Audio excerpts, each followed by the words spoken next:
So I have this weird yearly ritual where I'm haunted by a game from my childhood, and if I don't play it every year, I will physically die.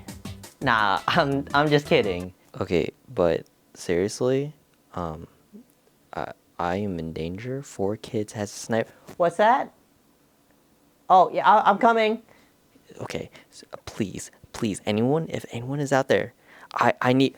Yeah, I'm coming. I'll be there. I'm begging you guys, please. I'm begging. Oh no, I got a letter. Oh god. So there's a show called Cubics, and it was a show that aired from 2003 to like 2004. It was aired on 4Kids TV at like 8 o'clock in the morning, where no kid is waking up at 8 o'clock in the morning unless they have to go to like practice or something in the morning, but like they're not at home watching Saturday morning cartoons at that time. Literally no one watches cartoon at all, I can guarantee you, except for me. Cubics somehow managed to share a spot with some Saturday morning cartoon giants. I'm talking Sonic X, I'm talking Teenage Mutant Ninja Turtle, I'm talking Kirby Right Back at Ya. And that 8 o'clock time slot, I think, really hurt Cubics when it was showing, because an hour and a half later, Sonic X aired, and well, that opening, I'm sure you've heard of Sonic X, or if not, you've at least heard the opening for Sonic X. It's pretty iconic.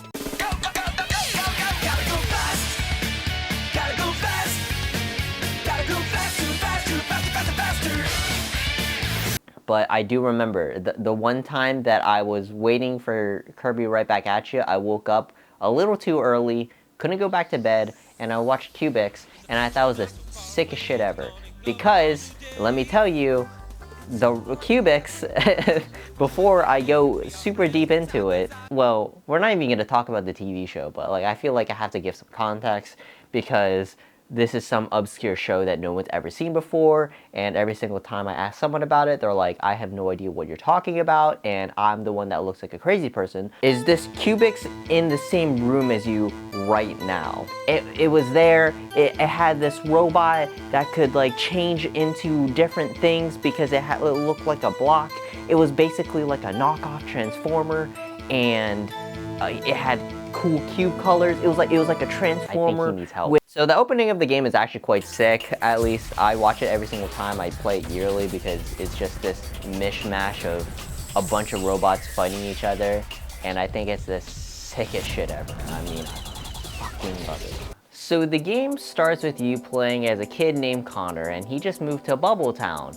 And Bubble Town is a very cool and special place for one very good reason, and it's because the robot population almost matches the population of human beings in there. Whoa! That means everyone can have their own personal robot? You go into his house, and then you go into his garage, and you are met with probably the hardest puzzle in the game for sure. Like, not even in the game, just the hardest puzzle of all time. He has to move 4 boxes against the wall so his dad can move into the garage and park it there. Yeah, it's pretty impossible. I was stumped for maybe 5 hours just trying to figure it out because it's just a very difficult puzzle. After that mini puzzle, you are met with this robot. I still to this day don't know what he is. I think he's supposed to be a weightlifting machine, but he also turns into a car. He has like weights on his arms that kind of inflate. I don't know what this robot is. It makes no sense to me, even to this day. It's a dumb looking robot, but I love it. You meet this robot and he teaches you how to fight. And this is where the fun begins, because I think the game's combat is incredibly fun. Even though it's very simplistic, I think it's incredibly fun. So you have 3 modes that you can be. You can be aggressive, standard, or defense, and let's be honest, I'm only ever using aggressive because I think, why be defensive? I mean, at least as a kid, I never bothered being standard or wherever it is defensive. I only ever was aggressive, and basically all that means is that you do more damage. The way the combat works is that you have to time your press, and so it lands on this specific blue square, very similar to Dead by Daylight, and I'm pretty sure Dead by Daylight stole some inspiration from this game, and they were like, yo, this Cubics game, I like where their head is at. I like the way that they had to time their button press. We're gonna take that. So yeah, I'm pretty sure Dead by Daylight took inspiration from Cubics. But if you land on the red segments, the enemy will attack you instead. So you better hit the blue segments. And a little foreshadowing, I miss a lot. I'm so embarrassed. I am actually so embarrassed. Might be too early.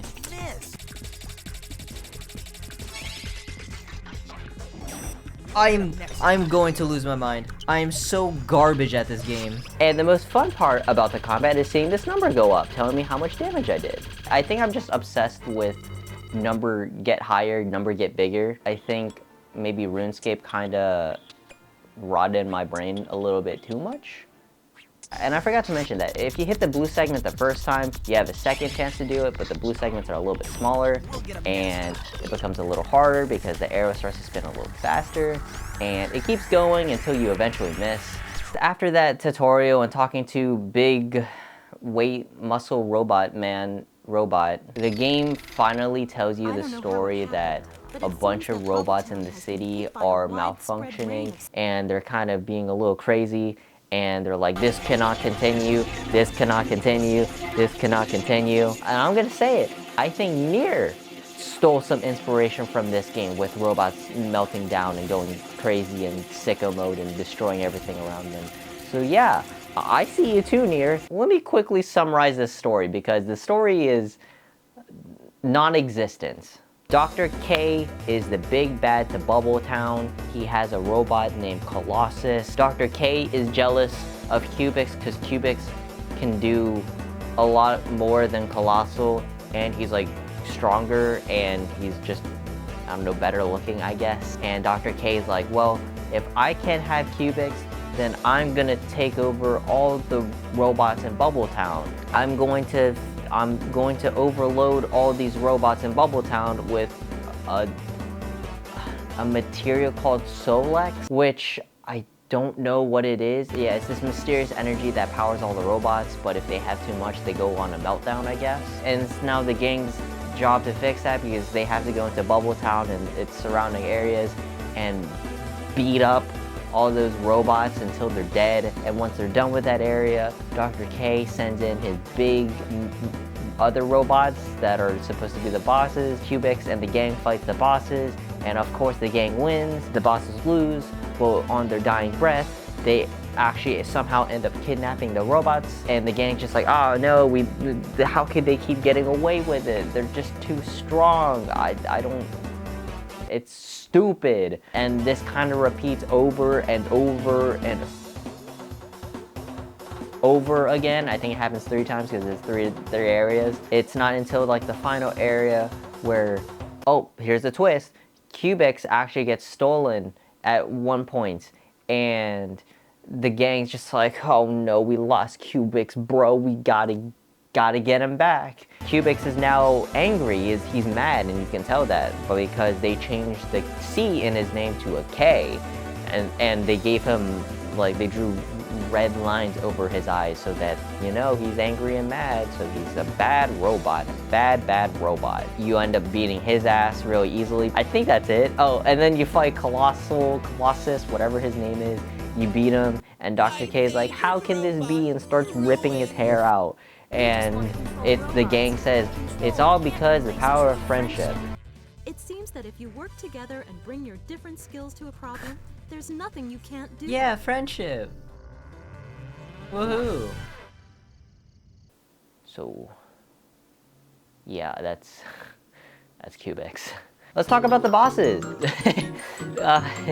The bosses aren't anything special. Basically, what this comes down to is me realizing that this game is utter trash, and I don't know why I play it every year. So the bosses of the game are not super fleshed out at all. All it is instead of fighting one robot, you're fighting 3 robots, and the only distinction here is you need to make sure you build a team around their elemental types. I didn't really talk about the elemental types because they're kind of big in the combat, but like it's not that big because like one elemental type is literally better than everything else. How this ties into the bosses is that all the bosses have 3 different types. I'm pretty sure like for the first one, it's radiation, power, and it's electric. It's a little weird because when you're fighting the boss, you don't know what the AI will pick. So you gotta kind of plan it accordingly. So as a kid, I thought the bosses were really hard and I thought they were like super intricate, but as an adult,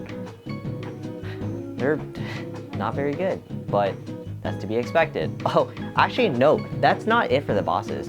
All the bosses, well, that's it for the explanation of the bosses, but all the bosses basically change in elemental type and look. And I wanted to talk about one boss in particular because it sticks with me to this very day because it's so ugly. In like the 3rd map of the game, you are met with this monstrosity of a boss. I mean, look at it. It is gross. And when they switch, the way you kind of know the elements of the bosses, they do some animation. I vividly remember this animation, and it haunts me to this day because it is such an ugly robot with such a weird looking animation. I hate this robot. I hate this robot. I hate this robot. I think he broke. I hate this robot. So I hate this we'll robot. just I let hate him this robot. do I his hate this thing. robot. We'll move I on to hate the this puzzle. robot. I hate this robot. He needs help. So the puzzles to the game are about as you expect. There you go. Usually it's move boxes around so you can make a staircase so you can jump up and get that collectible piece or that robot up on that high ledge. So it's kind of difficult, but that's actually pretty much all the puzzles. Yeah, the puzzles are basically you push block from point A to point B, very similar to Baba Is You. Yep, I'm gonna say it, another game stole inspiration from Cubics, and it's Baba Is You. Yep, you weren't the first one to make crazy puzzles, so nice try.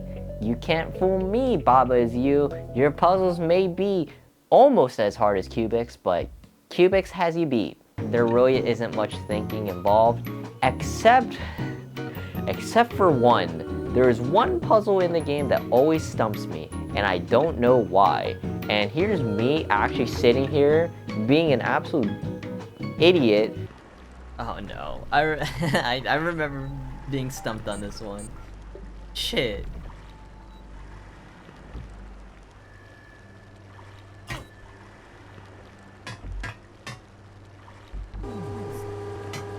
Play around a little bit here.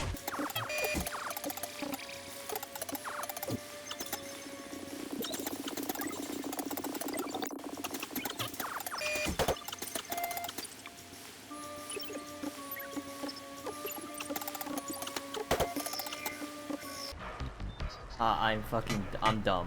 I'm fucking dumb as a brick. It was staring at me the whole fucking time.